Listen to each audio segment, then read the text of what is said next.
Mivi ia tuia, ilo tato ali ia ifo angelu, ua mau ilunga, au mai ale pale, ali ilelei, ia faa pale ina le tupu ao ao. Ne ingalo i tangata e ua o lai, o le malaya sa tatou iai, ia sauni lava, ivi inga tatau, ia faa pale ina le tupu au au. Onu u atoa, ile atu lau lau, whaalongo mai i le nei wala au, ia o tau tali ia lana pule le lei, ia whaa pale ina le tupu au au. Ne ingalo i tangata e ua o lai, o le malaya sa tatou iai, ia sauni lava, ivi inga tatau, ia faa pale ina le tupu au au. E fia faatasi, ma e ilunga, ia whaapa i o na ao, e whaatasi ai, iwi inga tu mau, ia whaapale ina le tupu au au. Ne ingalo i tangata e ua o lai, o le malaya e sa tatou iai, ia sauni lava, iwi inga tatau, ia faa pale ina le tupu au au. Ne ingalo i tangata e ua o lai, o le malaya sa tatou iai, ia sauni lava, iwi inga tu mau, ia faa pale ina le tupu au au. La e lava oi le vi inga, pale oi le vi inga, a fia oi le vi inga, tu mau atu ia te oi le wha manu le wha ne tanga, ma le vi inga nei o oi le wha lava. Mātou te talo, tai mai le nganga o la ua fio i mea uma, pe o le nei afi. A whasoa i lau whanaulo mātou atua, haleluia, i le winga o le whi au o lau tala lelei. Anga lelei tau la ngā afi, taliu mai ma le anga i atu, i fale whainga luenga o lau whanau. O i lava se tasi, haleluia, o mwhai no mafuta mai o whi lava le tafa o le laulangi o iai. O atu ia i le wha manu yanga le anganga pa ia matala tala la ua fio. Fo ilvi inga ia te oiona o Yesu. Amene ma amene ma amene. Matalo kwa sua fa loto la utele ma mawalunga ma talasi ma tangu fio lo tato wali I o Yesu keriso. Ile nei vaenga hallelujah. Ia ole afiafi. Tu mau ia te ia luna lava vi inga pion tatu whapale ia te ia I vi inga ma pese pesenga. Hallelujah. Ia tu ma watu ili a tu ne ia fiafi whatalo whatu tatu ainga e pe ona iaile. Tino keriso ili a taimi ma lea taimi. Ia iaile manuia o lea tua. Hallelujah ina iu tatu ainga whatalo watu li tatu whalunga lesi global kingdom. Ele ngata ilea ole loa loa o whalunga lesi o lo mwhaim tātou. Hallelujah, o lo mwhaim tātou mafuta ai, o lo mwhaim ono tātou sapa italia ai, whamanuianga ale atua e lea noa. Ia ile atua le vi inga, ia ile atua malonga lue, whaatai fo i mole. Polkalame mawai atu, haleluia tono tātou whale wale sio polkalame vi ia ile atua. Mana i o le manava o ngaluenga. Haleluia, whaatai, ia whaatai le upo le atua, ele o se upo stangata o le upo le atua. Ai mawheinu ai I tātou. Tātou te malolosi ai aso uma a o tātou walo whaiva I tiu te ma whaiva mga luenga tāleni ua bala aule atua ia te I tātou. Ia ile neiva enga ole afiafi, ole tuse kenese ilona ta upu e fitu. Kenese ilona ma ta upu e fitu a olona whai upu e sfuluono e whapea, lona whai tawina. Wala tou ulu watu ole po ama le fafine I mea ola uma. Wala tou ulu watu e whapei ona polo ai atu, lea tua I ate ia. Ona pupuni ai lea e oma I ate ia. Say, praise God, hallelujah.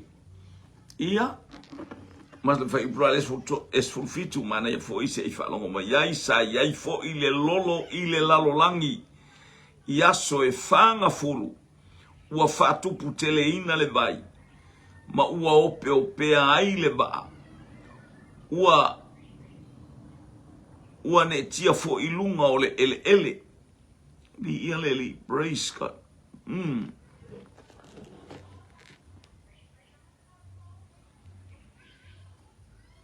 Alleluia. Si va engana le fai upulea. Ona pupuni ai lea Iova I ate ia, ua tapuni ai Iova le vaa. Amene. Ua tapuni ai Iova le vaa o noa. Sa moa o le asa utapenanga mo le sitianga. O le asa utapenanga, aleluia, mo le sitianga. I ialeli. Praise God. Nge pia o tātou malanga fo ia ia tā pena sa une tā pena lau ato pe sa un jalu New Zealand tā pena lo woso. Hallelujah. O aitu inga me ia le leila u tā penanga, le leila u tā penanga. Ua fola fo ia le atua. Mea e whaia ia tātou tā penanga. Ele ai ase mea tātou te tāpena ia tusa mare upo le atua. Ele ai ase si mea ua mea uma nā tātou ta o pese ata pe uni ata whati a le upo le atua. Ua fofola mai ai a te tātou o le asa u tāpenanga mo le sitianga. Ni ia le li. O le ata le tautala I Iesu. O le ata le tautala I Iesu. Whaatusa le vaaonoa.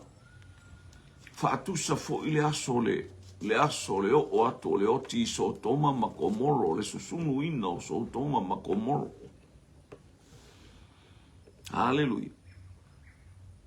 Ai whaftai I le atua e tusa ma le tala le profeta o sapakuka e le whaatuai ma I le atua I le mea wana fola ina. Ai whaatuai ina iai le salamo I lana whanau. Ni ia le li. Ele o seisi e pēna u whaelo atu. Ele o seisi na tape nāle te tapuninga o le vaa.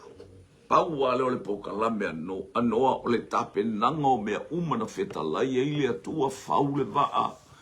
O le ata o se la unga I ni tausanga se tele wale o tato I lona taimi e tele tausanga sa soifu ai tangata.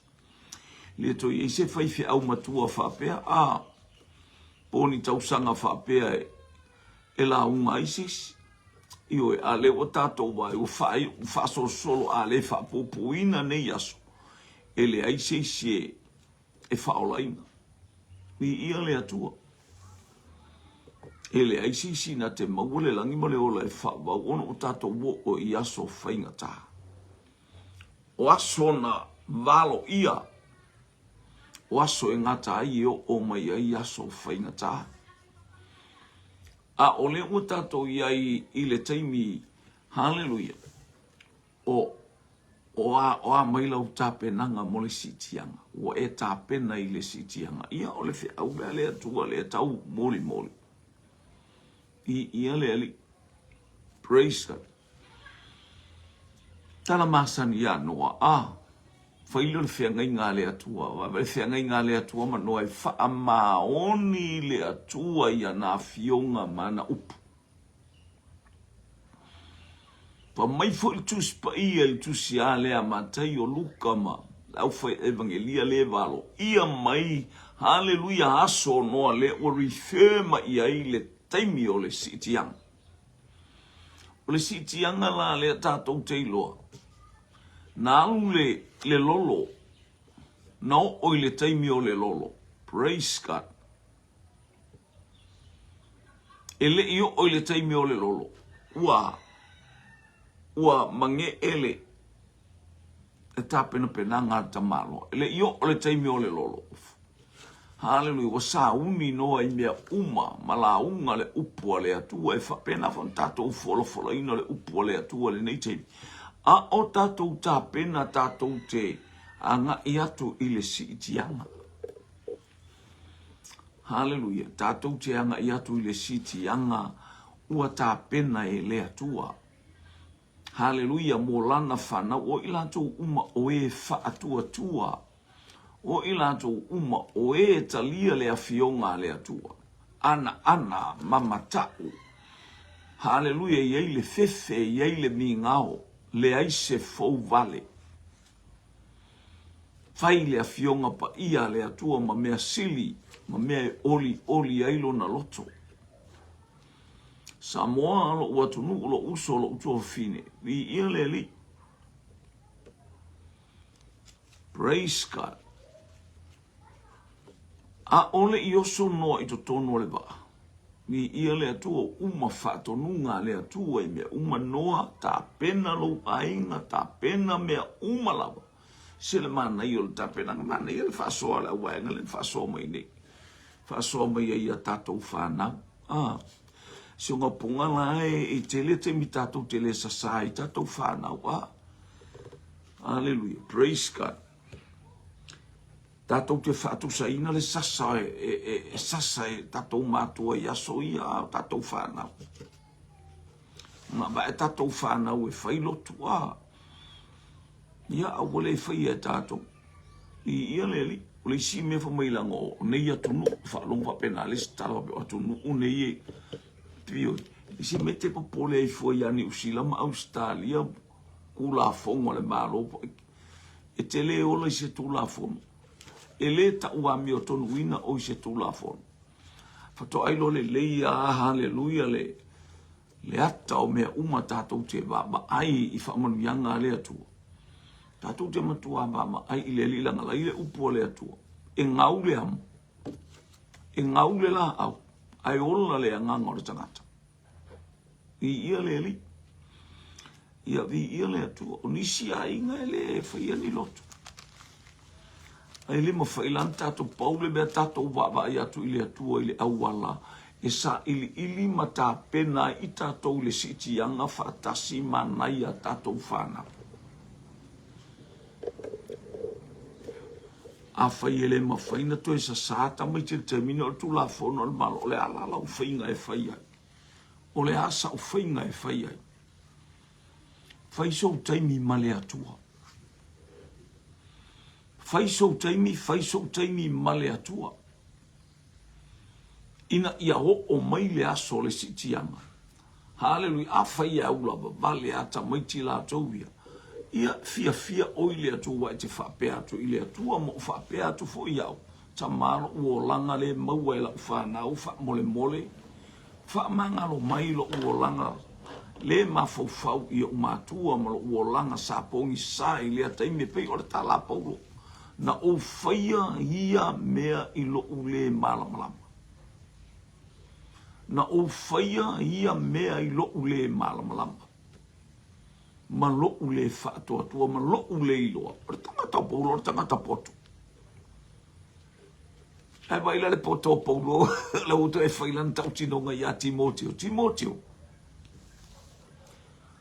A o Paulo, o le farasaio, na oa uile a onga kamalielu le poto le tulafon. Ele ai a se iso le tupulanga le a Paulo e tusa ma Paulo. Le alu I luma. Ele ngata ina mautulo na o langa. Haleluia ta ofi le tulafon. No mele fasiote e Paulo tangata. Ele ilo e Paulo Yesu. Ale foi meltu se konito ana iloa ila to o Paulo ale to e tautala mai melea. Mo mor konito lo mta o pelu alon foi upo e valu. Anda se manu ana iloa ali o le nei lalolangi. Se manu la to te le fasiotia Yesu atangata popoto. Tangata mamai tangata ia fasiotia Yesu na la to faia. Ana ile atua. Ioi mo ia fa mai Paulo o lo tau ma elenga ele tusa I lo tau ma elenga ma me na tau te loto e fa penga ma lo ma elenga ngo ma elenga ile to lo ubika I kangakangi I lo faitio I kangakangi ai se an me faitio o le ita o le o le mafau Paulo I me tau fa farsai na o ina lo no wingo lo na lava mafau e tasi ale atua na o iutaia e ona le atua ele isi mafau Paulo ma ilako uma le loto iutaia e iai se atua o nu ese o se poloka lame le atua inu ese na talo no mai Paulo le tusia na talo no mai Paulo le tusina hallelujah praise God aroma sa fai I tātou mawhili. Sa fai I tātou mawhili o le atua. E ka maka ukia pe e whaalongolongo I eile mata utia ma e whaalongo le tatala ina o whaamanu yanga le atua inu ese po o lou tangata nga salamo o tātou tangata ua manatu mai le atua. Alleluia. I ia le Paulo le makua poko arwa ka maia. Loto atua. Ina ua iloa e Paulo. Ua iloa e Paulo le tangata inua ia Yesu ke risosole o me usole. Kua ileanga le ngei mea o whaia I le alo le atua sole. O loko whamai Timoteo o lo ule malamala. Le ua to e to soa mai oe a ngai I le whea inga tuai. I le taimi praise God ua. Wa nga ito ina ito wa umana fola. Ole asa utapenanga. Ole asa utapenanga mole sitianga. Ai mai se ta wala le wa mai le ata ole fianga inga tuai. Wa mai o ata uma mela ka ke stari ai, ka ke maka ai e fatupu lia ino ta fia, fatupu lia ino ta oli. Haleluia o mai le malama ma le matala ya ta ua afai. Haleluia nga hoki uma ngai ka ngaka e pei o le tala Yesu. Ona ponoa e faapena. Haleluia. E faapena le taimi le wata. Watapuni mea uma, watapuni le lo fatunoa o le atua. Le atato o, le atalau tapuni o le lo fatunoa o le atua. Noa, right? Make your way inside. Hallelujah. Ia ulfa le atuloa I tonu le ba. Fia tapuni le tato, ai atu noa, fako. Nga e hoga, nga. Kisi akulea, lao le avalisi. Famai wa ona na mafaya mafaita anga e ki nganga va ai ola e faile me ai skamalo ai sa wari ngai fa wo la lo la au mesa ka ko wola a tapen o a mai sa tapen o a mai la tapen anga o le upu le atua il tusia kenesi Lewa au mai e ta pena I tatou. Lewa au mai e fai ma fesoaso ani atu. Leanga o aso e ngata ai le o tatou iai. Ameni. O aso e ngata ai. Leo e savali ai. Leo e. Hallelujah. Fatama soali ai. Hallelujah. Leo e hepa imanuia o le atua wasasa amai. Wasasa amai. Hallelujah. Ai se fia va sila le atua. Hallelujah. Po fea o yai la utapenanga. Hallelujah. Po lo nau pe le o ngalo le atua. Ia leli. E mali. E mali le fea. E mali le tatou vai. To tonu noha. Fa mai le lau tuspaia ona tapuni ai lea e le atua o le va. Ele itapunia e noa. Ua tapunia ele atua leva. Aya, alai ole. Io, awo ole taimina to toma yaile. Uwanga fasu uruasu. Ole ata ole to asa ole atua ile lalo langi tuai.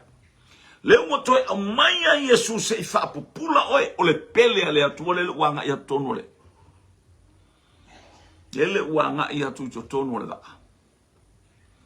Hallelujah.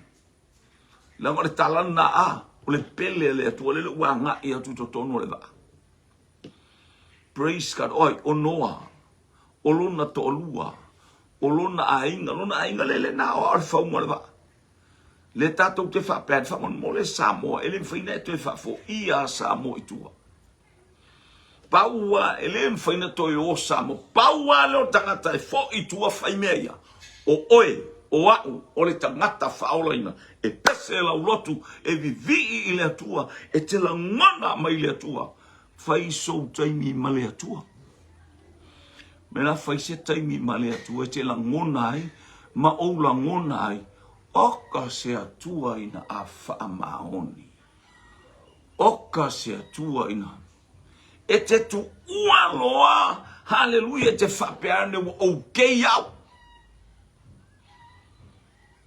Hallelujah, mataulia ia le ainga le na o e tai tingi whang. E ta tauna whaatumu tingi whang. Whailau ngā luenga. Whaatumu. E te whamailo wa uma. Uma fo il whaunga le atua ia te oe. Uma fo il fau unga le atua ia te oe. Pai ia leo lo marosi. Ai se alanga le waifu. Poto. Fo mai paulo o te le imanatu o maua Filipi. O te le imanatu ua o maua ale. Nganga o te tamoe. Puno wai. Tamoe mai. Tamoe mai. Tatau fetuli. Tatou fetuli. Tatou fasoa. Ina ia manuia. Praise God.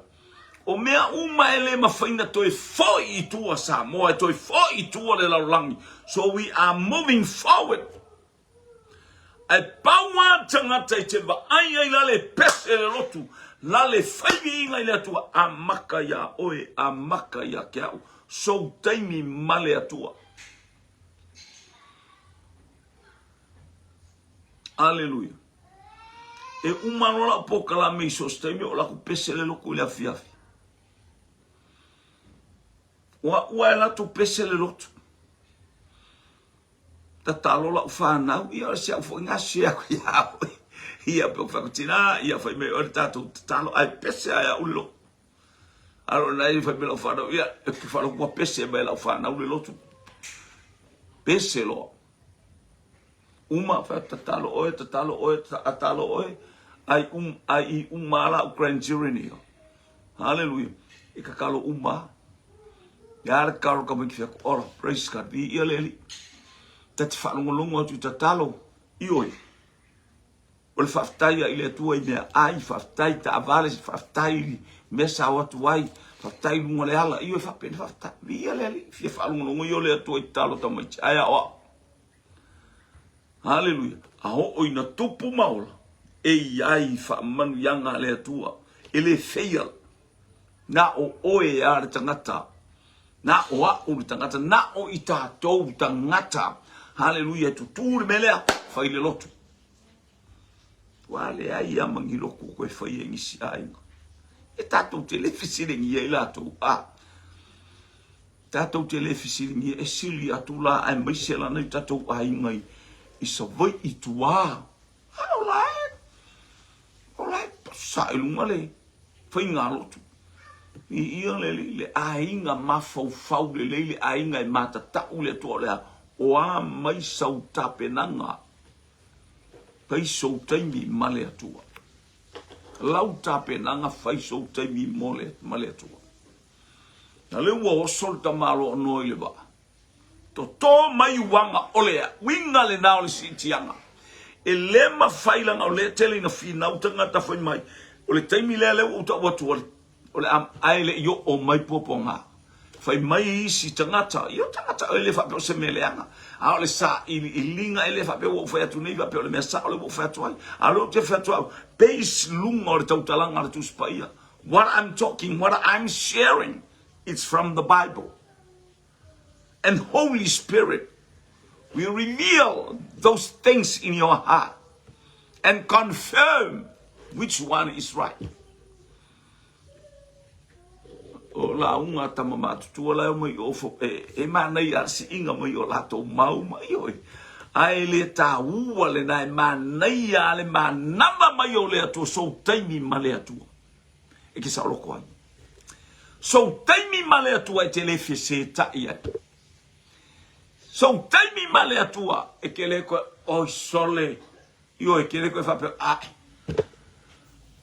So ang sanga ngo fai kawa ya ele taua na e taua lo taimi male Holy Spirit male atua tala no mai le nga pai lo fa so fo ya te oe la fo I maftang la to ya ta to male nga pai ala fo I maftang ale fai mai si tangata ole onga to tonu ile tonu male afa tau sanga wa fitu tau sanga e osi ai le fea nga lea hallelujah a Israelu, hallelujah. Male manu fe ai, e fitu tau sanga la tau maritu siatani elu. Na ole fitu tau sanga la le na, ole tolu male afa tau sanga, ole onga to tonu I fato aba, le wa umale, fa mai o popua ngā ia, ole tala noanga mua lea, tolu male afa tau sanga. A ole afa tau sanga muli. Ole na fato afatino aile le tala na istangata. Fa mai e umale le fitu male ma e fitu tausanga fato afatino. Ia ole o te tala noa ia te oi lau tape nanga ile tuspa ia mala o share ia te oi awale tu uale mafuta fatasi ole auso. Hallelujah, praise God. Ina ia o tato falongo ile lale leo le atua. Ile manuia o le atua whaamunianga anganga pa ia whaalau tele mai le upu le nei a fiafi. Whaalau tele ma whaamaoni loto tangata. Ele nofo le atali I ma le hawhawhine o le atua ini pua ngape. A o le taimi e tapuni ai le toa sa o le atua. A e tapuni ai le alofa tunoa. A e li lingi fo le toa sa. Ele nofo le atali o le atua I se toa sa o le atua. Le fa feola o le pele le atua. O le pele oe, o le pele a o le atua. E te le no foi se me fa pea. Hallelujah. Tatou te le no foi ni me fa pea. Ai sea. Au na lele ie ma le fa maoni ulu fale maia. A fai o le fia lea. O fela la mo fo be ai koi o se uma. E fai le fia o le la le wa ai wa no foi. Sau le fia o lo wali. Hallelujah. E te le no foi ni poponga. E o le upula fa pe mai tu spaia. Hallelujah. Te tu ta ito atasi luma le tu. E ke le ku. E ke le ku. Wai oi te tu. Na o le tangata fa vale malea. Ma le tangata anga sala. Ma le tangata pi o pa. E tu. A oi tato le whana o le atua. E se le pele. I le atua o lana whana. I tato le o tato woli si tianga. Le wai no fo mai pe o le tamo hamo. Pei o le tama o ai, pei o le tama o Iafeta, pei o le tama o Semu. Hallelujah, hallelujah. La le wano no fo mai to tonu fa manu yanga le atua. La ia yo la tau taitolua. O le atau e kale sia le atua. Lo la tau tinama lo la oka okae. Tu no ama ma aia tu le kele ulu. So le peia le masa nga ulu o ka ngaka le me oka. Hallelujah. Na ulu o tangata oka fefekea ele mangaba fefekea aisia. Bua fiu e a au ilunga maunga maualulunga famaye maualulunga maunga wa e sela ele kai ale maunga. Ua sela alaya ruale vai. Lengo le mea taua le atua. O le mea taua le atua. Vai le mea na mai e taua ilo poto malo wata mai. Ma le mea taua le atua na au mai mo oe. E taua ile atua i tangata a mio leanga. Le malosi ma le poto ai tau le atua i le vai. Nga le vai alea. Mai nga ma le mo ai le vai le. Le kupu ai o le asau sila sila. Nea le ai kupu ai le vai.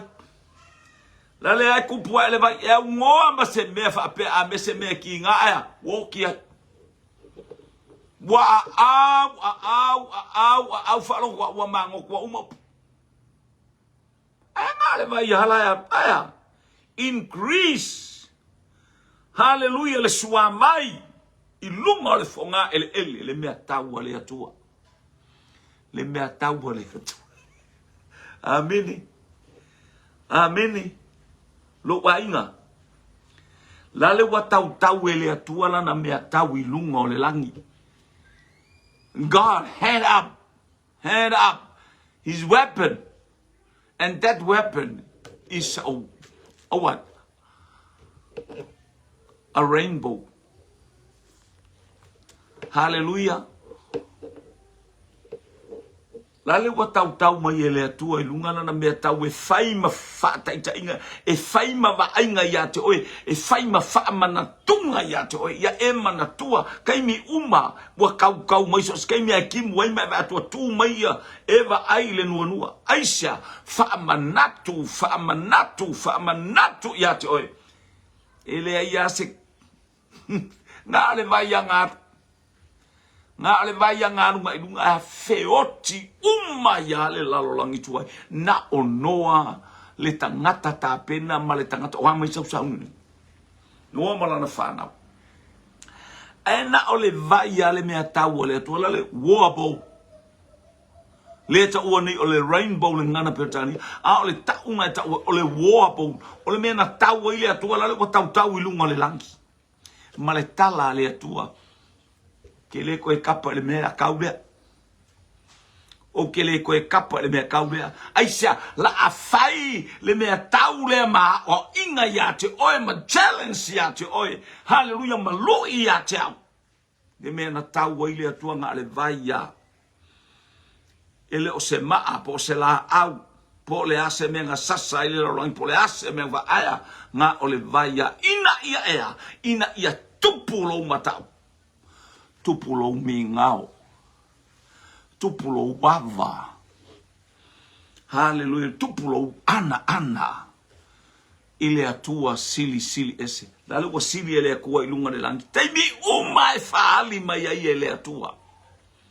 Lana mea tau lale wa sili malana upu. Ya noa.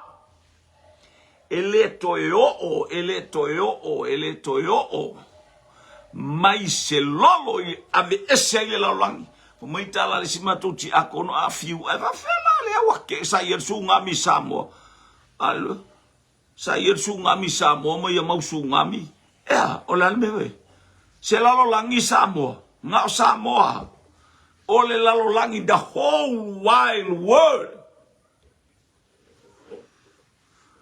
fe ko se ale o feo ki mai ngalo feo ki mai ka fenga kako wa ia kui kaiminga ioi I kaimi o mo meo lo longa I kongo akungu I fafo akungu ke kele pe apapao la ko vai kafe la e fai ka wafe ka ngaka I fioki ai tatou na teimi o tsunami Kako wa ia pangi ma le fia o kanga oki ai fo i nga fo i sungami ke le sa ko mo ia pangi le ngonga i o sungami e le ngi lolo ga me e se le sungami e se le lolo. Hello? Ke we fe sini mai a kiau a fa fela o le upu le atua e le to e oti le lalo langi the whole wild world.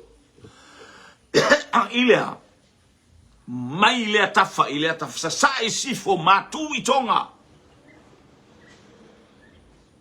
Hallelujah. E leto le wo kau i ia alu pea mai fa pea o fe o ia ilo malosi o fe mai nga le baya nga kau i le atua la le wo kau i lunga le a upenga le atua wa tau mai le atua o te leto e fa o nga ina le a upenga wo tu ua ia fa i towilo ai e sili ese le atua e mata utia le atua e le fe au tai o le malosi o tangata o le vai le iluma o le atua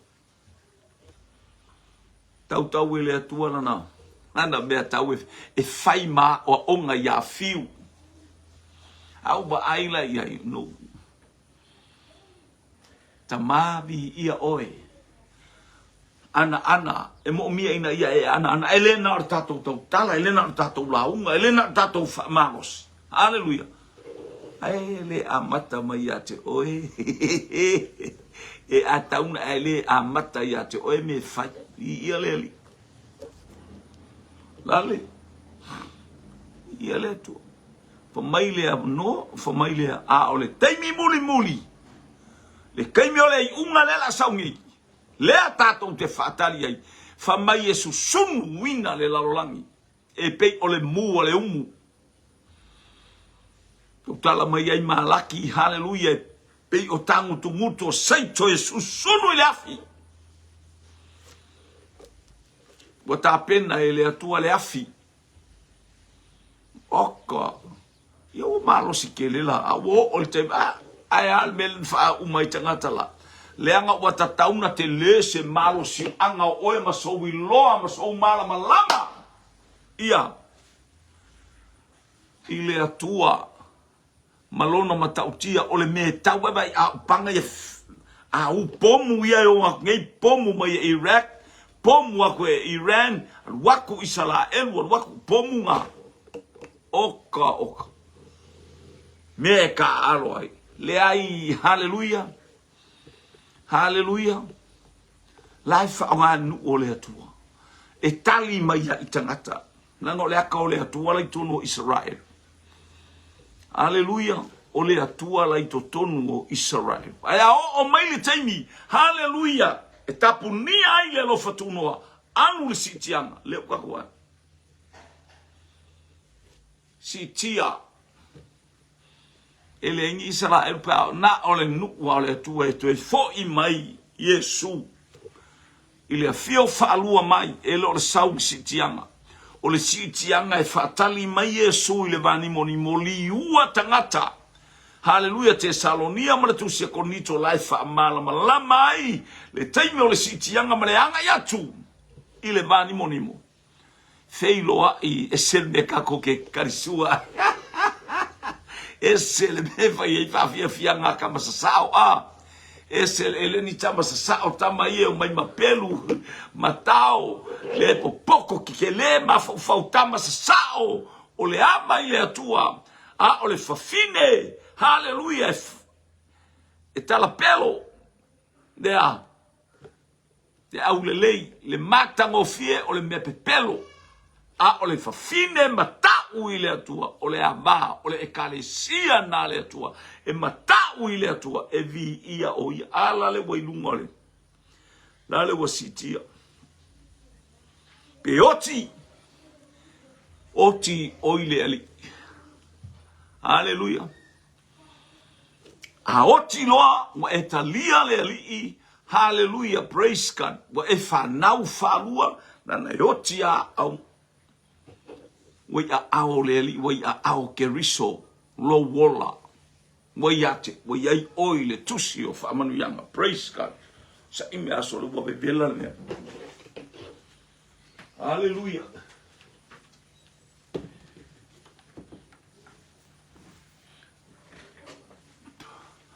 Kau makapongi ale velari ale ele ilisole. Eva. Iale atu. Ole. Praise God. Iale ali. Amen. Mo tutu e oti oile ali.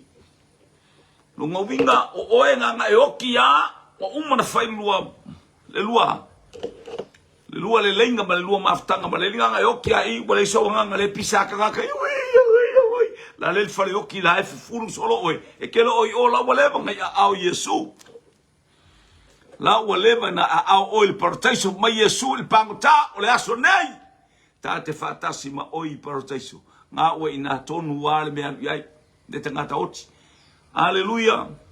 Na waleva ngai ole nganga. La wa maka maile nganga ya kako. Haleluya. Haleluya. Ia mala mai vai le upu le atua, vai le upu le atua, vai le upu le atua te ola mata le atua. Haleluya. Nganga e oki ale le e pisa I lo kingo wa elo solo penga ola waleva ngai elo aya. Ala le waleva na lo nganga.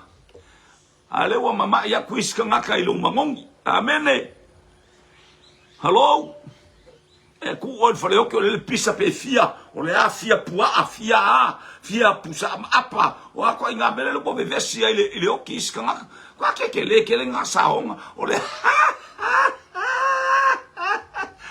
walema na nofo le atali I male afinde o le atua. Hallelujah. A o mea faile o waenga ia. E okia kwa pe afa ye tasi lo whanau. Na lo whanau mai lo tina ma lo tama. Nga ngai whangau e kere kalia Yesu. Nga ngai whangau a.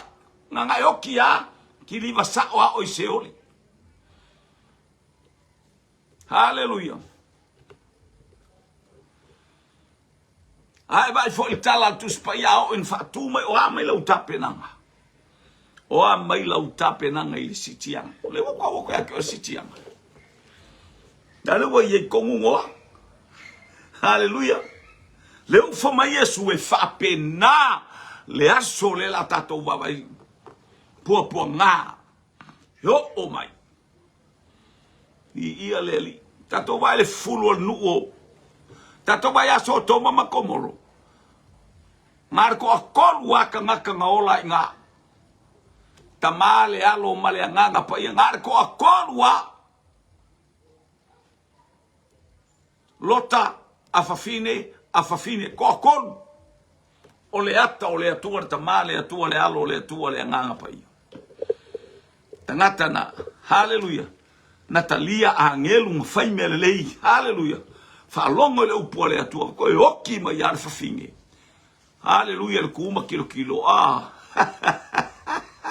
aya to avan o le aso valu na peritome ai ele fe autaua le urua yaso le vai sapati tasi lua tolu fa lima ono fitu ako e kau le valu e kau mai ai tasi lua tolu fa lima ono fitu valu e koe valu kwa I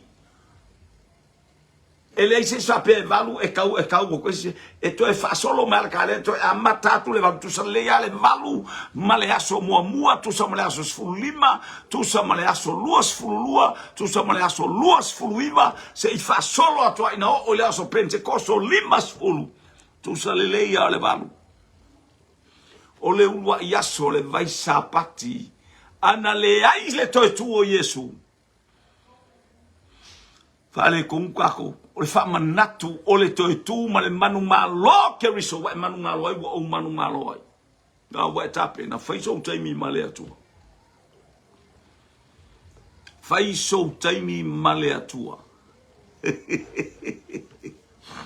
fai so taimi male atua e ta penai o e malau fa na we ta penai masio ainga ta penai male e kalesia ta penai tato fai so taimi male atua. Praise God. Ina ia ta penai. Hallelujah. Oi le sitianga wa eilo atu. O se mea mata utia ma se mea ufofungi. Ai a fai wa faali mai ele atua ia toa ila o tau taula na a upenga. Hallelujah. Ai ba ile nua le ile taimi o noa. La le wa toi tu mai le nua. Hallelujah. Praise God. Tele taimi va yel no I tonu ole tu spai. Alale wato e tu maile no ile taimi na si tia Yohane. Si tia Yohane ile langi. Ngai ke lo ai ele meka ole rapture. Ngai ke lo ai foi ma maoni ai. E ele meta ole si tia ngala ro tilo Yohane I mea le langi. Fa pena oi. Fa pena jato ala va ye Yohane la yel no. La le ile no. La le faali mai tilo ia ile fa na wale atua. Hallelujah I taimi uma le fa maoni ole atua. Ke le ko fa nga le bailia. Te le to fa nga na la me taulia. Me kaunga o ku kau lunga e fai mata anga tangata e tilo iai. Hallelujah le lalo langi. Finau ma le lalo langi fa wina ma le lalo langi. Muli ya keriso. Ma ia o lato I loa o tau ile tuala na mea tau ilunga le langi. Ina ia. Hallelujah. Ina ia e loa o le malosi le lalangi. Ngo le vai o le atua. Nga le ipu vai ya. Le o kupuilu. Have kusole ua. Oka oki umakaka. Ele ia se fang se a unga fanga po se pelu nga se sau. A o se kongia se oka ngabe. A nga o le vai yang ka ele oki uma. Lalu buat tahu ele atua. Tapi nai umur si jiang. Ina ia ta ia te me tapu. Ni ai le lofa to know the grace of God ended. Hallelujah. I palasi mai le tosa. And the wrath of God fall on it. Ale mana onga. Ia le anga le mai pa ia le atua ia te oi lau tape nang a vere upo le atua tato whalongolongo ele taimi. Hallelujah. Praise God. Ni ia le atua. Ia le anga le yo le atua nei afiafi. God bless you this. Toi fa awauta to Paul Kalame pe a aulia tu tai au. Vi ia leli. Tato tu tilo I fo. Ia ila utapenanga mana utapenanga mana tato utapenanga. Hallelujah. Mole si tianga. Ele ia se singoa. Ele ia se stangata. Hallelujah. Ete maua ile langi male o lai fa na o Yesu Keriso. Si tia Yesu langia mai tala la tuspa ia. Hallelujah. Fa si tia una ile fonga ele. O te tosina mai nganga ia tia. Tango si tia swafo Yesu. Lift Jesus high. Si ilunga swafo Yesu Keriso. O ia o le taunu unga o mea. Ta mafa manuia le ainga o lau fi. Fa manuia lau fa nau. I ume ilowi inga ona o Yesu. Amen e ma amen. Whamania le atua isi o tātou a inga. Hafta ilo au ai. Ia ile anga le leo le atua ina wha unga tafe ia te oe. Hallelujah. Wha manato i pēam wha mtalatala le winga o lana sāwali. E ala le taita ina lona nganga. Pa ia lau o ona e tautua mo oe. Hallelujah. I taimi unga ma le nganga wha maulala ona o Yesu. Amen e ma amen e ma amen. To God be the glory forever and ever. Amen.